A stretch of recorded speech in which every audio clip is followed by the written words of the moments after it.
નમસ્કાર વિદ્યાર્થી મિત્રો, આજે આપણે બંધારણ વિશે વાત કરીશું. પાર્ટ 1માં આપણે જોયું હતું બંધારણની બેઠકો અને મુખ્ય વ્યક્તિઓ વિશે. આજે આપણે બંધારણીય સ્ત્રોતો વિશે વાત કરીશું.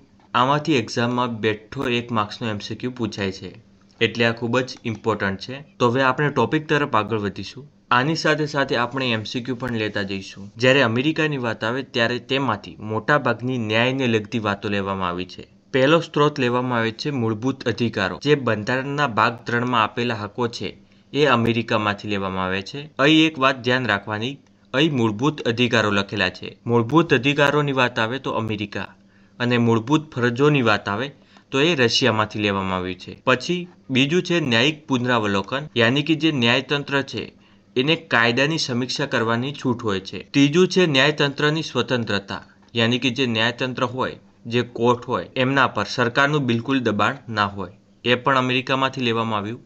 પછી પોઈન્ટ 4, રાષ્ટ્રપતિ પર મહાભિયોગ, જે રાષ્ટ્રપતિને મહાભિયોગથી હટાવી શકાય, એ પણ અમેરિકામાંથી લેવામાં આવ્યું. પછી પોઈન્ટ 5, ઉપરાષ્ટ્રપતિનું પદ, જે ઉપરાષ્ટ્રપતિ હોય એ પોતાના હોદ્દા રૂએ રાજ્યસભાના અધ્યક્ષ બને, એ પણ અમેરિકામાંથી લેવામાં આવ્યું. અને છઠ્ઠું છે આમુખનો વિચાર, જે બંધારણની શરૂઆત થાય છે અમે ભારતના લોકો, એની પ્રેરણા પણ અમેરિકામાંથી લેવામાં આવી છે. તો આ થઈ ગયું અમેરિકામાંથી. આ 6 પોઈન્ટ્સ યાદ રાખવાના: મૂળભૂત અધિકારો, ન્યાયિક પુનરાવલોકન, ન્યાયતંત્રની સ્વતંત્રતા, મહાભિયોગની પ્રક્રિયા, ઉપરાષ્ટ્રપતિનું પદના જે હોદ્દા રૂએ રાજ્યસભાના અધ્યક્ષ બને એ, અને આમુખનો વિચાર. પછી આગળ, આમુખનો વિચાર કયા દેશના બંધારણમાંથી લેવામાં આવ્યો છે? તો એ અમેરિકામાંથી લેવામાં આવ્યો છે.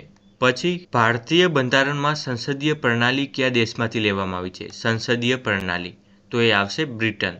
બ્રિટનનું જ્યારે આવશે ત્યારે મોટાભાગનું સંસદીય લગતી વાતો હશે. તો હવે આપણે બ્રિટનના બંધારણમાંથી જે સ્ત્રોતો લેવામાં આવે છે એ જોઈ લઈએ. પહેલું છે સંસદીય શાસન પ્રણાલી, યાની જે લોકસભા અને રાજ્યસભા જેવી લોકશાહી વ્યવસ્થા છે એ પણ બ્રિટનમાંથી લેવામાં આવી છે. પછી છે એકલ નાગરિકત્વ, યાની કે તમે અગર ભારતીય હો તો ભારતના કોઈ પણ રાજ્યમાં હરીફરી શકો. પછી છે કાયદાનું શાસન, યાની કે કાયદો સર્વોપરી છે, એનાથી ઉપર કોઈ પણ વ્યક્તિ યા સંસ્થા ના હોય. પછી કાયદો બનાવવાની પ્રક્રિયા, જે રીતના સંસદમાં કાયદો પસાર કરવામાં આવે અને તેને લાગુ કરવામાં આવે, એ પ્રક્રિયા પણ બ્રિટનમાંથી લેવામાં આવી છે. પછી કેબિનેટ પ્રણાલી, યાની વડાપ્રધાન અને મંત્રીમંડળની વ્યવસ્થા. પછી છે દ્વિગૃહ શાસન, યાની સંસદના 2 ગૃહોની વ્યવસ્થા, જેમાં લોકસભા અને રાજ્યસભાની જે વ્યવસ્થા છે એ પણ બ્રિટનમાંથી લેવામાં આવી છે. પછી છે સંસદીય વિશેષાધિકારો, યાની સંસદ સભ્યોને મળતી ખાસ છૂટછાટ અને સુરક્ષા. એના પછી પોઈન્ટ 8, સ્પીકરનો હોદ્દો અને ભૂમિકા, જે સંસદના નીચલા ગૃહ, લોકસભાના અધ્યક્ષ, એમની કામગીરીની વ્યવસ્થા પણ બ્રિટનમાંથી લેવામાં આવી છે. આટલા સ્ત્રોતો બ્રિટનમાંથી લેવામાં આવે છે. પછી આગળ, બંધારણમાં રાજનૈતિક માર્ગદર્શક સિદ્ધાંતો કયા દેશમાંથી લેવામાં આવેલા છે અથવા બંધારણમાંથી લીધેલ છે? તો આમાં આવશે આયર્લેન્ડ. જે રાજનૈતિક માર્ગદર્શક સિદ્ધાંતો છે એ આયર્લેન્ડમાંથી લેવામાં આવે છે. બીજું શું સાથે આયર્લેન્ડમાંથી લેવામાં આવ્યું છે એ પણ જોઈ લઈએ. તો રાજનૈતિક માર્ગદર્શક સિદ્ધાંતો જે બંધારણના ભાગ 4માં આવેલા છે એ આયર્લેન્ડમાંથી લેવામાં આવે છે. પછી છે રાષ્ટ્રપતિની ચૂંટણીની પદ્ધતિ, જે રીતના રાષ્ટ્રપતિને ચૂંટવામાં આવે છે એની પ્રક્રિયા પણ આયર્લેન્ડમાંથી લેવામાં આવી છે.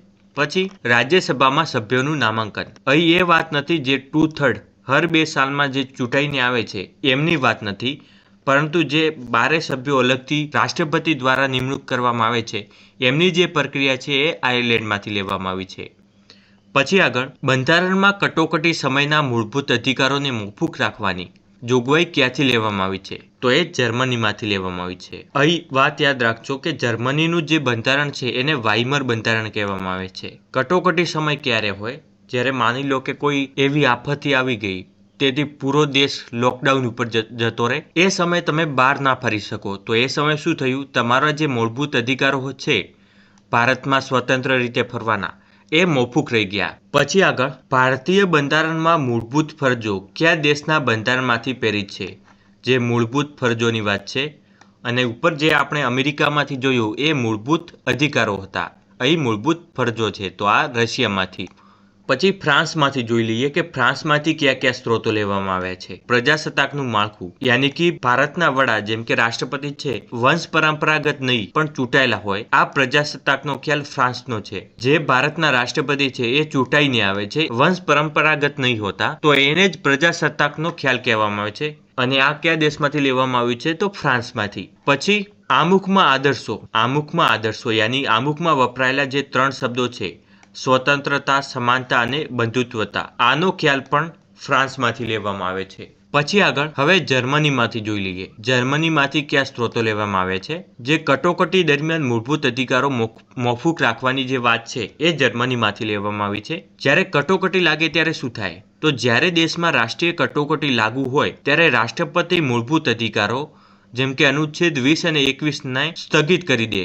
અને આ જે જોગવાઈ છે એ જર્મની પાસેથી લીધેલ છે. પછી રશિયામાંથી લીધેલ સ્ત્રોતો જોઈ લઈએ. એ વખતનું સોવિયત સંઘ હતું યાની કે USSR. તો પહેલું છે મૂળભૂત ફરજો, જે બંધારણના ભાગ 4 અનુચ્છેદ 51 માં આપેલી નાગરિકોની ફરજો રશિયા પાસેથી લીધેલ છે. પછી આમુખમાં ન્યાયનો આદર્શ યાની આમુખમાં જે સામાજિક, આર્થિક અને રાજકીય ન્યાયની વાત કરવામાં આવી છે એ રશિયન ક્રાંતિમાંથી પ્રેરિત છે. પછી છે પંચવર્ષીય યોજનાઓ. ભારતની આર્થિક વિકાસની પંચવર્ષીય યોજનાનો વિચાર પણ મૂળ રશિયાનો હતો. પછી આગળ બંધારણમાં સુધારા કરવાની પ્રક્રિયા. આર્ટિકલ 368 કયા દેશમાંથી લેવામાં આવેલ છે? આ તો બધાને જ ખબર હશે, દક્ષિણ આફ્રિકા. જે બંધારણમાં આપણે સુધારા કરી શકીએ છીએ એ દક્ષિણ આફ્રિકાના બંધારણમાંથી લેવામાં આવેલ છે. પછી આગળ ભારતીય બંધારણમાં સમવર્તી સૂચિનો ખ્યાલ ક્યાંથી લેવામાં આવેલ છે?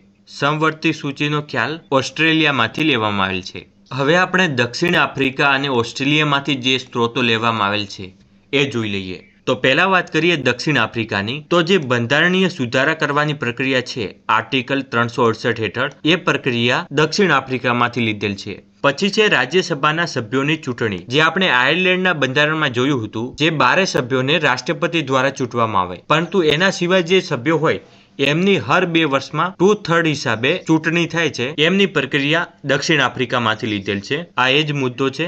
હવે ઓસ્ટ્રેલિયામાંથી જોઈ લઈએ. તો પહેલું છે સમવર્તી સૂચિ, યાની એવી યાદી જેમાં કેન્દ્ર અને રાજ્ય બંને સાથે મળીને કાયદો બનાવી શકે. એના પછી છે સંસદના બંને ગૃહોની સંયુક્ત બેઠક, યાની કોઈ ખરડા પર વિવાદ થાય અને અનુચ્છેદ 108 મુજબ જે સંયુક્ત બેઠક બોલાવવામાં આવે છે એની જોગવાઈ ઓસ્ટ્રેલિયામાંથી લેવામાં આવેલ છે. પછી વેપાર અને વાણિજ્યની સ્વતંત્રતા, યાની કે તમે ભારતના કોઈ પણ રાજ્યના વ્યક્તિ હો, તમે બીજા રાજ્યમાં જઈને પણ તમે વેપાર કરી શકો.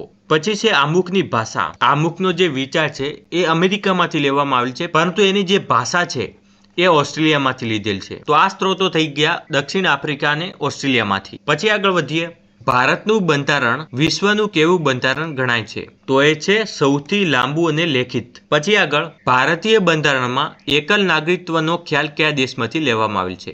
ઉપર હાલ જ આપણે જોયું, તો આમાં આવશે બ્રિટન. પછી આગળ ભારતીય બંધારણનો સૌથી મોટો સ્ત્રોત કયો ગણાય છે? ભારત સરકાર અધિનિયમ 1935 ગણવામાં આવે છે. તો આપણે જે આગળ વાત કરી હતી પાર્ટ 1 ભારત સરકાર અધિનિયમ 1935 માંથી બંધારણમાં 2/3 જેટલો ભાગ લેવામાં આવેલ છે. પછી આગળ ભારતીય બંધારણમાં કાયદા દ્વારા સ્થાપિત પ્રક્રિયા કયા દેશમાંથી લેવામાં આવેલ છે? કાયદા દ્વારા સ્થાપિત પ્રક્રિયા, તો આ લેવામાં આવેલ છે જાપાન. આ શું છે આ પણ જોઈ લઈએ કે ભારતીય બંધારણના અનુચ્છેદ 21 આ સિદ્ધાંતોનો ઉપયોગ કરવામાં આવે છે. આનો અર્થ એ થાય છે કે કોઈ પણ વ્યક્તિના જીવન અથવા સ્વતંત્રતાને માત્ર કાયદા દ્વારા જ નક્કી કરેલી યોગ્ય પદ્ધતિથી જ છીનવી શકાય. અહીં એક વાત ધ્યાન રાખજો કે જ્યારે પરીક્ષામાં કાયદાનું શાસન પૂછાય તો બ્રિટન લખવું, પરંતુ જો કાયદા દ્વારા સ્થાપિત પ્રક્રિયાની વાત આવે તો જાપાન જવાબ આવશે. ભારતના રાષ્ટ્રપતિનો કાર્યકાળ સમય કેટલા વર્ષનો હોય? તો ભારતના રાષ્ટ્રપતિનો સમયગાળો 5 વર્ષનો હોય. આગળ વધીએ એના પહેલા તમારા માટે એક સ્પેશિયલ ઓફર છે.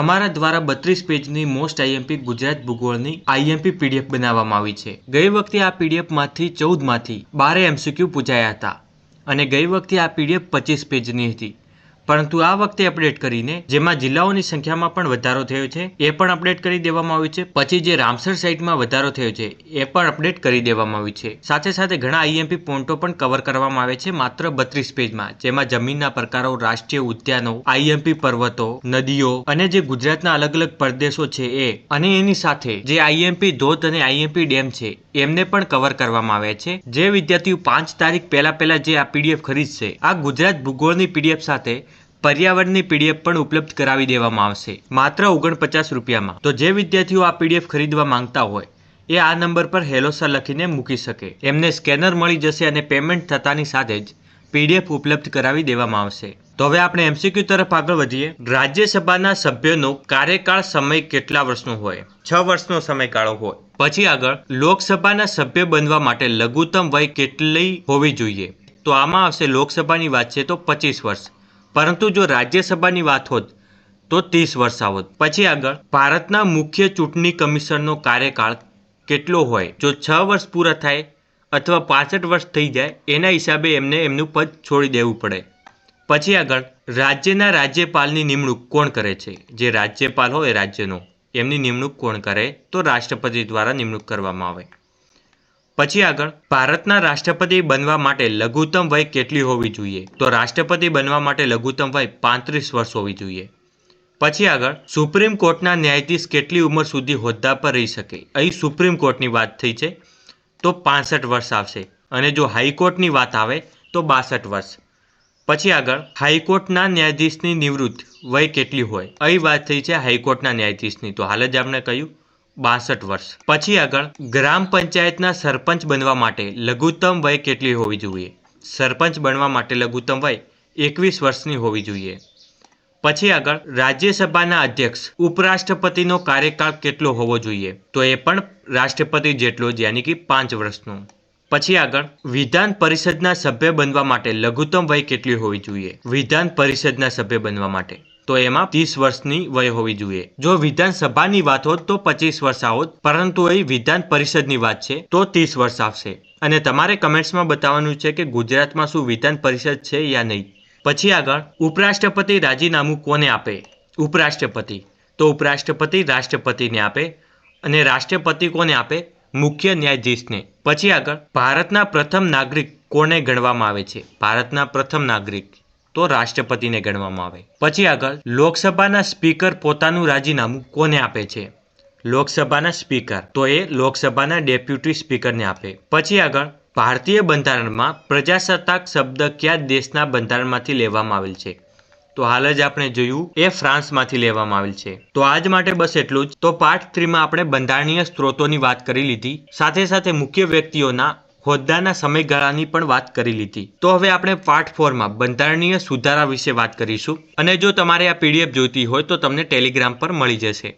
અને જો વિડીયો પસંદ આવે તો વિડીયોને લાઇક અને ચેનલને સબસ્ક્રાઇબ જરૂર કરી દેજો. અને જો તમે આ સિરીઝ સાથે જોડાયેલા રહેશો તો તમને એક્ઝામમાં ખૂબ ફાયદો થશે.